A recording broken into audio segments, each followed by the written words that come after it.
Radio Silaturahim dan Rasil TV untuk Islam yang satu. Masih bersama saya Rizka Agustin, Yusuf Subangkit di meja operator, ada juga Haidar dan Zain dari Rasil TV. Dalam acara Kajian Pagi bersama Ustadz Hamzah Alatos. Dan tema pada hari ini adalah kunci sukses menurut Al-Quran. Iya, Ustadz, kita langsung saja membahas SMS. Yang pertama dari hamba Allah di Magelang. Assalamualaikum warahmatullahi wabarakatuh, Ustadz. Apakah sudah dikategorikan tawakal, Ustadz, apabila seseorang pasrah akan perilaku pasangan hidupnya yang sulit berubah dengan berlaku ikhlas dengan takdir hidupnya? Syukron atas tausiahnya. Bismillahirrahmanirrahim. Allahumma shalli ala sayyidina Muhammadin wa ala ali sayyidina Muhammad. Seperti gambaran tawakal yang sudah saya gambarkan tadi, yaitu dari peristiwa hijrahnya Rasulullah SAW. Ya, bagaimana Rasulullah SAW telah berupaya dahulu, setelah berusaha, ya, kemudian bertawakal kepada Allah. Kemudian ada hadis Rasulullah SAW tentang tawakal ini.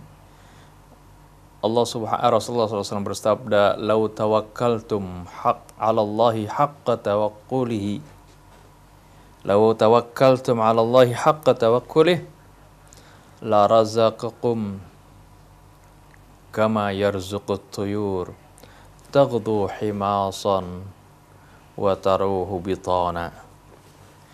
Rasulullah SAW bersabda, atau kama qala sallallahu alaihi wasallam, andai kata kalian bertawakal dengan sebenar-benarnya tawakal kepada Allah, la razaqakum kama yarzuqut tuyur, pasti Allah akan memberikan rizki kepada kalian seperti Allah memberikan rizki kepada burung. Taghdu himasan, burung itu di pagi hari, taghdu artinya pergi, fil ghada, arti pergi dia di pagi hari, ya, meninggalkan sarangnya dalam keadaan himasan, dalam keadaan perutnya kosong, wa taruhu bitanan, dan dia kembali di sore hari dalam perut yang kenyang. Nah, ini artinya Allah memberikan rezeki dia, si burung tadi, itu dengan apa? Apakah burung itu diam di sangkarnya? Ya, tidak. Tapi taghdu himason, dia pergi meninggalkan kandangnya. Ya, arti dia berusaha dulu. Dia berusaha, ya, lalu Allah Subhanahu wa taala berikan rezeki kepadanya. Nah, dengan pertanyaan hamba Allah tadi, bagaimana? Apakah sikapnya itu sudah disebutkan sudah bertawakal kepada Allah, ya, dengan dia pasrah dan ikhlas, ya, karena Allah Subhanahu wa taala, ya, melihat sikap suaminya, ya dia hendaknya berusaha dulu memberikan masukan, berupaya mencari orang untuk memberikan nasihat kepada oleh gurunya kah, orang tuanya kah, dari si suami tadi, supaya memberikan nasihat agar supaya sikapnya berubah, agar supaya akhlaknya menjadi baik, ya. Nah, setelah dia sudah berupaya seperti itu, nah baru itu dikatakan bertawakal yang sebenarnya. Jadi bertawakal senantiasa hendaknya kita ingat harus didahulukan dengan upaya semaksimal mungkin. Kemudian setelah itu kita pasrahkan hasilnya kepada Allah Subhanahu wa taala.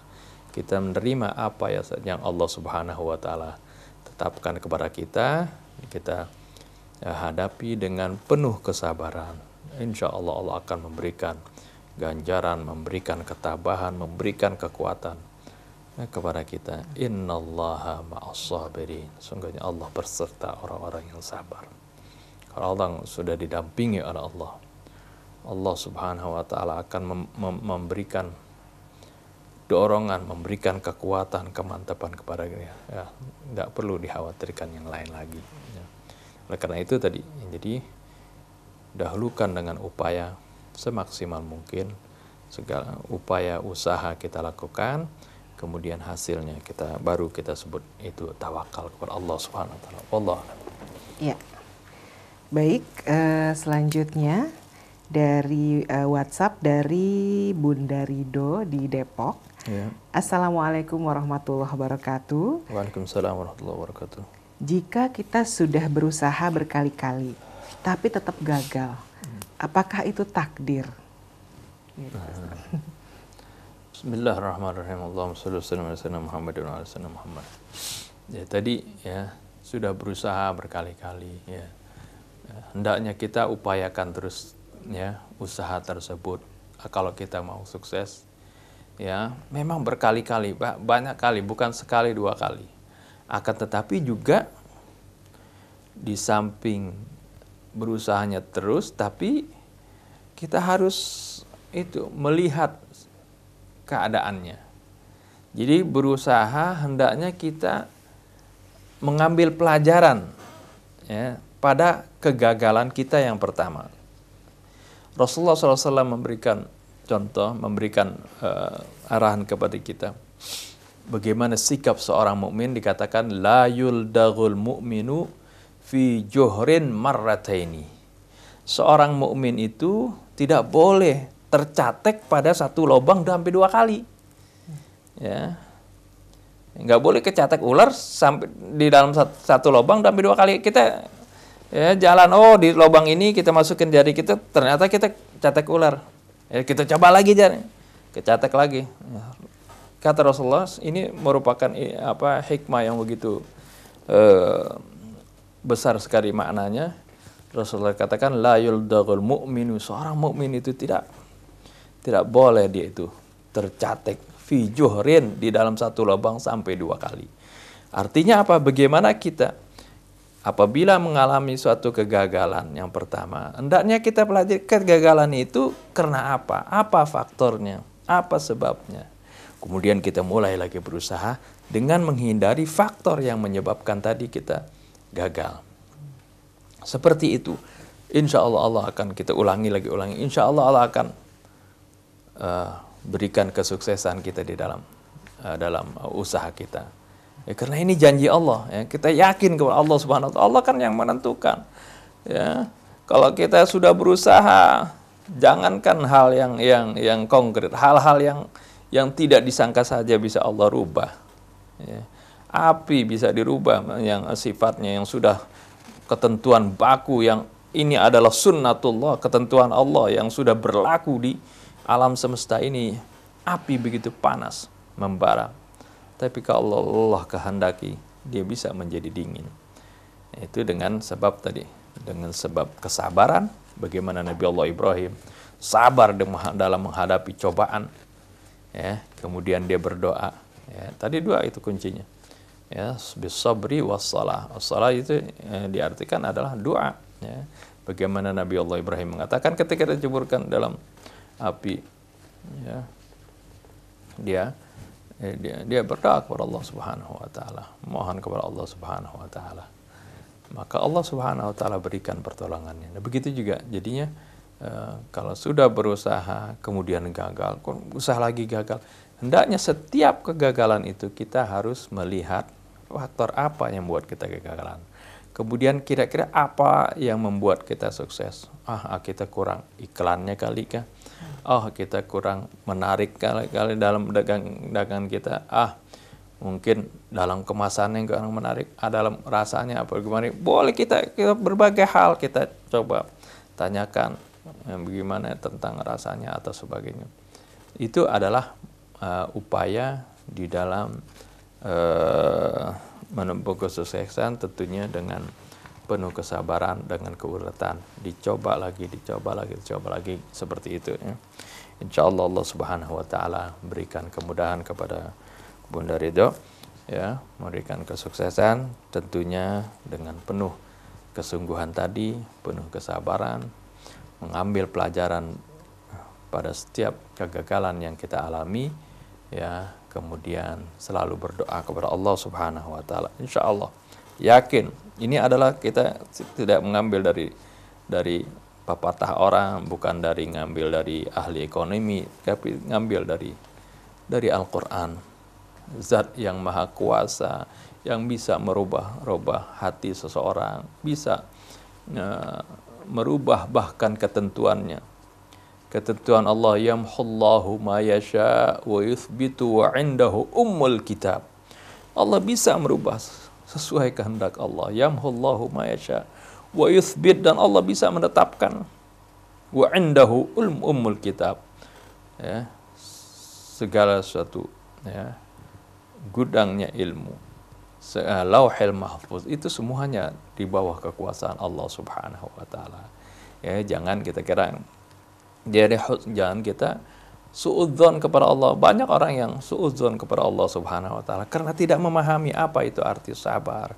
Dia bersuudzon kepada Allah, bagaimana? Oh, saya ini kok, saya udah berusaha berkali-kali, padahal saya udah sholat, ya, berkali-kali sholat, 5 waktu nggak tinggal, qobliyah ba'diyah nggak tinggal, sholat tahajud nggak tinggal, sholat duha nggak tinggal, kok ya masih gagal. Lihat orang lain tuh, orang-orang yang tidak sholat, kok dia bisa sukses. Ya, jangan sekali-kali suudzon kepada Allah. Ini dosa yang paling besar. Rasulullah katakan termasuk dosa besar adalah suudzon billah wa suudzon biibadillah. Kita buruk sangka kepada Allah dan buruk sangka kepada hamba-hamba Allah, itu juga merupakan dosa besar yang dilarang oleh Allah Subhanahu wa taala. Oleh karena itu tadi, ya, kenapa seorang sukses kok dia gagal? Mungkin tadi kita doanya sudah kuat, tapi dalam sabarnya kita belum benar tadi. Dalam sabarnya, dalam menjalankan tadinya itu harus dua-duanya. Ya, wasta'inu bis-sabri was-shalah. Nah, dengan keduanya ini insyaallah Allah Subhanahu wa taala akan memberikan kesuksesan. Yakinlah, ya, karena ini adalah firman Allah Subhanahu wa taala. Wallahu a'lam. Ya. Baik, selanjutnya dari WhatsApp juga dari hamba Allah di Ciputat. Assalamualaikum warahmatullahi wabarakatuh, Pak Ustadz. Waalaikumsalam warahmatullahi wabarakatuh.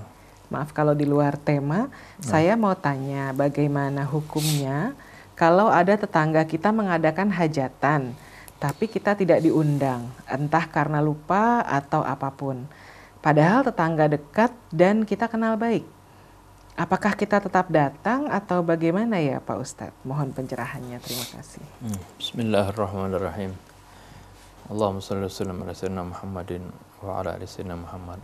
Kalau hajatan misalnya itu adalah suatu perkawinan, ya, memang kaidah umumnya kita itu datang kalau diundang, ya.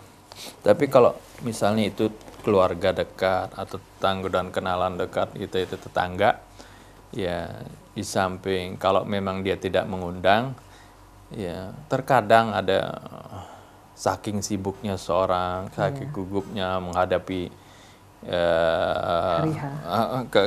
menghadapi suatu urusan yang besar, yang dia bingung gitu, dia sampai lupa, ya. Kita husnudzon seperti itu, ya. Apalagi kalau datangi kita itu akan membantu dia, itu insya Allah maafu, ya, dengan husnudzon kita. Kecuali kalau memang kita tahu dia nggak suka kita datang ke sana, jangan kita datang ke sana, ya. Tapi kalau memang, ya, tidak ada hal-hal yang kita lihat, ya, sebelumnya dia itu nggak suka sama kita, nggak suka kalau kita datang ke sana, ya, mungkin karena dia sibuk, mungkin karena dia bingung, ya, sehingga terlupakan, ya, itu insya Allah tidak apa-apa. Apalagi tadi, ya, pertimbangannya kita husnudzon dengan dia, dan juga kalau kita datang kita bisa membantu dia, ya, meringankan beban dia, menggembirikan dia, maka insya Allah tidak apa-apa seperti itu. Wallahu a'lam. Iya. Baik, selanjutnya dari hamba Allah di Tangerang, SMS. Assalamualaikum warahmatullahi wabarakatuh. Waalaikumsalam warahmatullahi wabarakatuh. Bagaimana kalau seorang istri sudah tidak dipedulikan lagi dan sudah tidak tahan dengan sikap suami yang sudah membuat tidak nyaman lagi, sedangkan istri tidak bekerja? apa yang harus dilakukan Pak Ustadz? Mohon solusinya. Kemudian ini dari hamba Allah di Jakarta Barat juga, apakah istri harus mencari nafkah sementara istri mengurusi rumah jika suami, tadi melanjutkan pertanyaan yang pertama tadi Ustadz, jika suaminya zolim gitu. Ya. Bismillahirrahmanirrahim. Allahumma shalli wa sallim ala sayyidina Muhammad wa ala ali sayyidina Muhammad. Seorang suami yang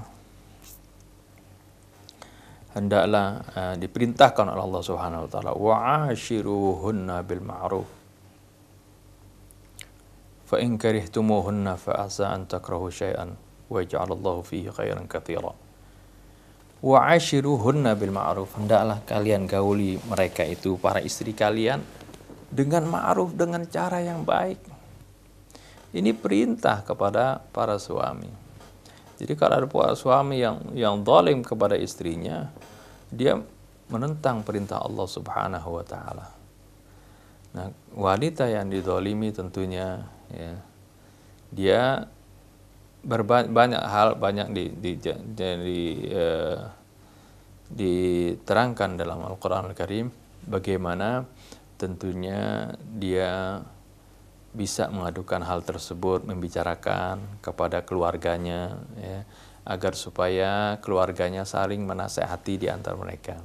Jadi sebelum keluar dulu, ya, pertama mungkin juga dia bisa mengingatkan suaminya dalam keluarganya, ya, saling mengingatkan, ya, karena bukan berarti suami seperti yang dikatakan oleh Allah Subhanahu wa taala, ar-rijalu qawwamuna 'alan nisa. Laki-laki itu berkuasa, arti menjadi pemimpin kepada perempuan. Bukan berarti dia menjadi pemimpin kemudian dia boleh berlaku zalim. Itu tidak boleh, ya. Kezaliman sangat dibenci oleh Allah Subhanahu wa taala. Ya. Sangat dimurkai oleh Allah Subhanahu wa taala. Allah yang Maha Kuasa saja. Allah yang menciptakan kita semuanya. Allah yang memiliki segala sesuatu, semuanya berada di dalam genggamannya. Allah mengharamkan kezaliman atas dirinya.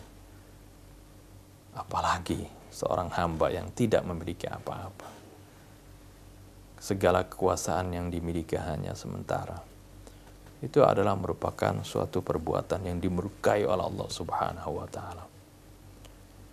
Ya. Oleh karena itu kita bisa mengingatkan suami. Ya. Mengingatkan suami, kalau tidak bisa ya melalui keluarga kita, ya. Melalui keluarga, ya, saling mengingatkan seperti itu, ya. Kalau nggak bisa juga ya kita bisa mengajukan gugatan kepada hakim seperti itu. Akan tetapi kalau masih bisa dibicarakan baik-baik, ya, maka dilakukanlah dengan cara yang baik seperti itu. Kemudian mengenai mencari nafkah, ini juga sebenarnya adalah merupakan suatu kewajiban suami sama sekali. Istri tidak ada kewajiban. Kalau suami istri mau mencari nafkah, maka apa yang didapati oleh istri itu milik istri sepenuhnya. Kalau dia pun mau membantu suaminya, maka itu adalah dengan keikhlasannya dan dia akan mendapatkan pahala sedekah, ya, daripada apa yang dia keluarkan, ya. Adapun kewajiban tetap nafkah itu adalah kepada suami. Ar-rijalu qawwamuna 'alan nisa. Kenapa ar-rijal dikatakan qawwamuna? Dia sebagai al-qaim. Qawwamun dari kepada al-qaim arti yang mengurus, yang mengayomi, yang melindungi, yang menjadi pemimpin sekaligus, ya, di dalam keluarga tersebut. Kenapa sebabnya? Bima faddalallahu ba'dahum ala ba'd. Dia diangkat suami itu sebagai pemimpin, sebagai pengayom, sebagai pelindung di dalam keluarga, ya. Karena Allah Subhanahu wa taala telah memberikan karunia sebagian manusia kepada sebagian yang lain. Karena memang, ya, laki-laki Allah ciptakan memiliki fisik dan psikis yang berbeda, ya, yang dari Allah utamakan dari wanita, seperti itu. Ada hal-hal yang memang dikhususkan bisa dilakukan pria, ya, dan wanita tidak, walaupun ada hal-hal juga yang bisa dilakukan wanita tapi pria tidak, seperti itu. Tapi ini adalah Allah Subhanahu wa taala tetapkan. Yang kedua, karena apa? Wa bima anfaqu min amwalihim, dan disebabkan karena mereka bertugas untuk menginfakkan harta mereka untuk para istri tersebut. Jadi diangkatnya suami sebagai al-qawwamun, sebagai kepala rumah tangga, sebagai yang mengayomi, yang melindungi, karena di sana ada kewajiban untuk memberikan nafkah kepada istrinya. Jadi kewajiban itu adalah bagi si suami. Adapun bagi istri, ya, kalau dia membantu, ya, ekonomi keluarganya, maka itu sah-sah saja. Akan tetapi semuanya itu haknya menjadi hak si istri, ya, dan apa yang diinfakkannya akan merupakan suatu sedekah, suatu amal yang sangat baik apabila dia membantu suaminya. Wallahu a'lam. Iya. Baik, selanjutnya SMS dari Bapak Baidawi di Ciputat. Assalamualaikum warahmatullahi wabarakatuh, Ustaz. Waalaikumsalam warahmatullahi wabarakatuh. Boleh tidak kita berdoa dalam sujud dengan menggunakan bahasa kita, Pak Ustadz? Terima kasih. Bismillahirrahmanirrahim. Allahumma shalli wa sallim ala sayyidina Muhammadin wa ala sayyidina Muhammad. Di sini terdapat perbedaan pendapat, ya, masalah ini. Dalam satu hadis Rasulullah katakan, ya, salat ini adalah merupakan, isinya adalah doa, ya, dan tidak layak bagi di situ adalah ada ucapan-ucapan manusia, ya. Dalam hadis yang lain kebalikannya, bahwasanya kita posisi yang terdekat antara manusia dengan Allah Subhanahu wa taala adalah pada saat dia sujud. Maka mohonlah apa yang kalian inginkan pada saat kalian sujud itu. Ya, nah jalan keluar dari sini, ya, terutama sekali pada saat kita ini bukan dalam sholat berjamaah seperti itu, ya, pada saat kita sholat sendiri, sholat tahajud, ya, kita pada saat kita sujud, kita mohonlah kepada Allah Subhanahu wa taala, ya, di dalam hati kita, ya, kita mohon, ya, tentunya dengan bahasa kita nggak masalah seperti itu.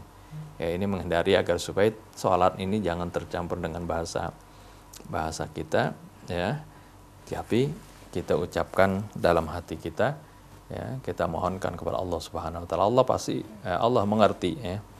Allah lah yang menciptakan bahasa, ya. Allah pun yang mengerti bahasa apa saja, ya, tapi agar supaya tidak menjadi rancu tadi nantinya kita sholat dengan pakai bahasa bukan bahasa Arab, ya, maka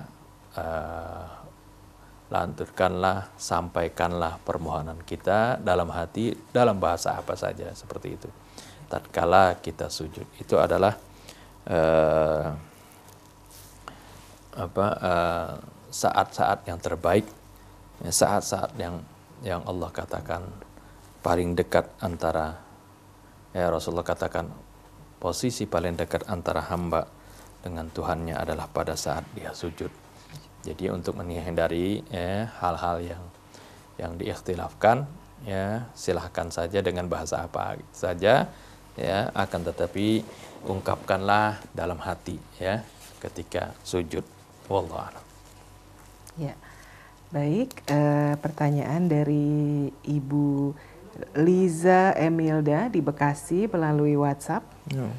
Assalamualaikum warahmatullahi wabarakatuh, Ustadz Hamzah. Waalaikumsalam warahmatullahi wabarakatuh. Saya sering sekali sholat malam kesiangan. Jadi sholat tahajudnya jam 4 pagi sebelum subuh. Dan terkadang malah jam 4 lewat. Apa jam segitu masih boleh, Pak Ustadz? Dan jam berapa sebenarnya batas akhir sholat malam? Jazakumullah khair. Jawaban singkatnya itu boleh, ya.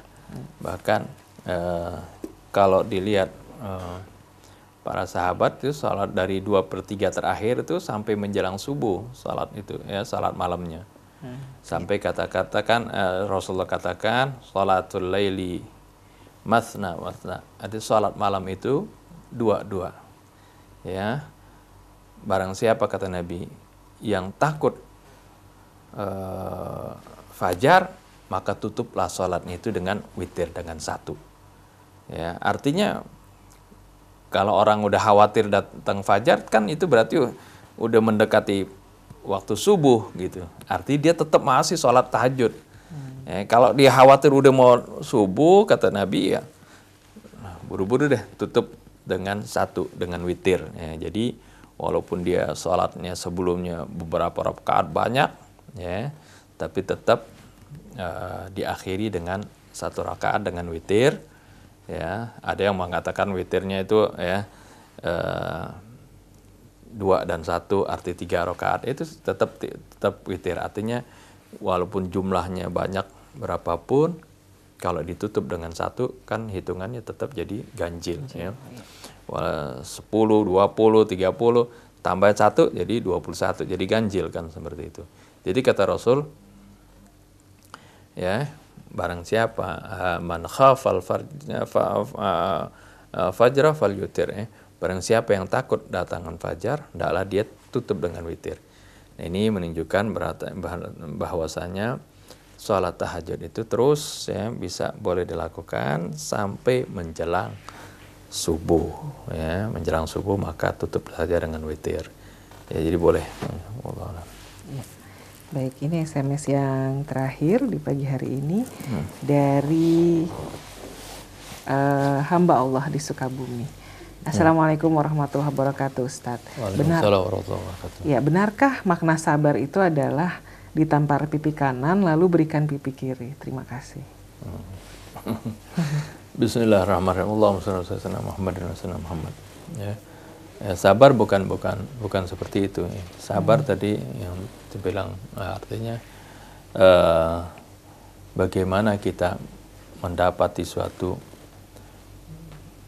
musibah atau menghadapi suatu peristiwa, apakah itu godaan, apakah itu kita di dalam ketaatan, bagaimana kita konsisten, bagaimana kita teguh, bagaimana kita selalu berusaha untuk menjadi melawan hal-hal rintangan tersebut, itu yang disebut sabar, ya. Bukan tadi definisi di tampar pipi kiri diberikan pipi kanan, tidak seperti itu. Akan tetapi ya kita